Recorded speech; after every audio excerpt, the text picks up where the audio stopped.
আমি এখানে পনির ভাপা করব। সেই জন্য 200 গ্রাম পনির নিয়ে নিয়েছি, প্যাকেটের পনির। আমি সামান্য নুন মাখিয়ে নিচ্ছি আর একটু হলুদ।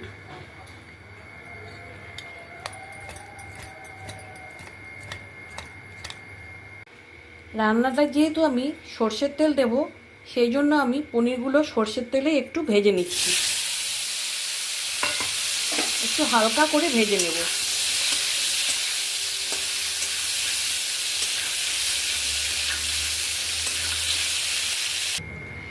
যেই বাটিটায় আমি পনিরটা ভাপা করব, সেই বাটিটার মধ্যেই আমি একটু সর্ষে পাউডার, কয়েকটা কাঁচা লঙ্কা, একটু চিনি, একটু হলুদ, আর যেহেতু একটু ঝাল ঝাল করবো সেই জন্য একটু শুকনো লঙ্কা,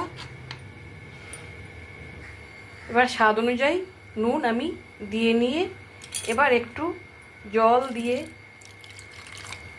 একটুখানি গুলিয়ে নেব।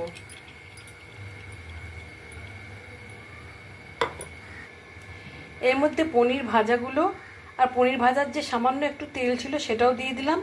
তাছাড়াও আমি একটু কাঁচা সর্ষের তেল দেব। এবার আমি কড়াইয়ে জল দিয়ে দিয়েছি, তার মধ্যে সেই জলের মধ্যে পনিরের বাটিটা বসিয়ে দিয়ে একটা ঢাকা দিয়ে আমি চাপা দিয়ে দিলাম। এবার এটা ফুটতে থাকুক। পনিরটা আমার হয়ে গেছে, আমি নামিয়ে নিয়েছি।